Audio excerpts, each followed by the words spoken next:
Welcome to my kitchen my test. আজকে করব কাতলা মাছের একটি রেসিপি।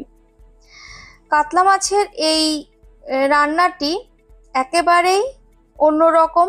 সাধারণত আমরা বাড়িতে যে ধরনের মাছের ঝোলে অভ্যস্ত তার থেকে একেবারেই আলাদা। দেখুন, আশা করছি ভালো লাগবে। প্রথমেই কাতলা মাছের পিসগুলোকে লবণ হলুদ মাখিয়ে ভেজে নিলাম। এরপরে ওই কড়াইয়ে আরও একটু সর্ষের তেল দিয়ে জিরে আর একটা শুকনো লঙ্কা ফোড়নে দিয়ে দিলাম। ভালো করে নাড়িয়ে নিয়ে এবার বড় বড় টুকরো করে পেঁয়াজ দিয়ে দিলাম। পেঁয়াজটা হালকা একটু ভেজে নিতে হবে। পেঁয়াজটা হালকা ভেজে নেওয়া হয়ে গেছে। এবার দিয়ে দিলাম জিরে আদা আর শুকনো লঙ্কার পেস্ট। এবার মশলাটাকে হালকা করে কষিয়ে নেব।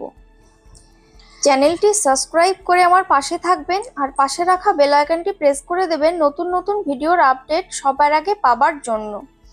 মিক্সি ধোয়া একটুখানি জল দিয়ে দিলাম। জল দিয়ে এবার স্বাদ মতো লবণ আর হলুদটা দিয়ে দিচ্ছি। ভালো করে মিশিয়ে নিতে হবে। এবার ঢেকে দেব কিছুক্ষণের জন্য। অবশ্যই ফ্লেমটা লো করতে হবে।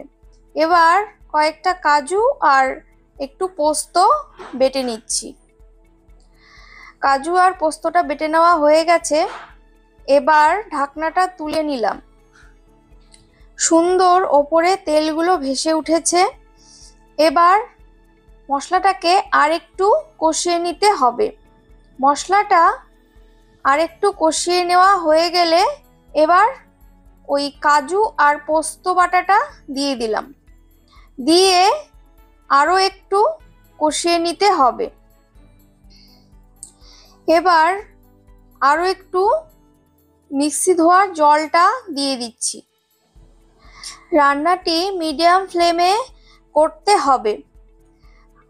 আরও একটু কষিয়ে নেবার পর বড় বড় টুকরো করে কেটে নেওয়া ক্যাপসিকাম দিয়ে দিলাম। ক্যাপসিকামটাকেও এবার মশলার সাথে সুন্দর করে কষিয়ে নিতে হবে। পেঁয়াজটা একেবারেই অন্যরকম ভাবে ব্যবহার করেছি এই রান্নায়, বড় বড় কিউব করে। এবার দেখে নিই রসুন কিভাবে ব্যবহার করলাম। রসুনটা একেবারেই এই রান্নায় অন্যরকম ভাবে ব্যবহার করেছি। গাছওয়ালা রসুন বা কচি রসুন, যেটা রসুনটাও নেব, রসুনের শাকটাও নেব। আর খুব অল্প পরিমাণে ইউজ করলাম রসুনটা। সুন্দর করে মশলার সাথে কষিয়ে নিতে হবে। এটা একেবারেই অন্যরকম স্বাদের একটি রান্না। বাড়িতে অবশ্যই ট্রাই করবেন।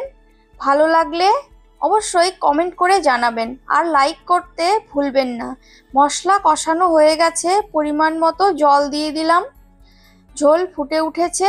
ভেজে রাখা কাতলা মাছের পিসগুলো দিয়ে দিলাম। এবারে দিয়ে দিচ্ছি রসুন পাতা। কিছুটা রসুন পাতা কুচি করে ছড়িয়ে দিলাম। আর দিয়ে দেব কুচনো ধনেপাতা। কুচনো ধনেপাতা ছড়িয়ে দিলাম। এবার ঢেকে দেব আর ফ্লেমটা লো করে দেব কিছুক্ষণের জন্য। সুন্দরভাবে রেডি হয়ে গেছে কাতলা মাছের এই রান্নাটি। বাড়িতে রান্না করুন আর প্রিয়জনদের সাথে আনন্দ করে এর স্বাদ ভাগ করে নিন।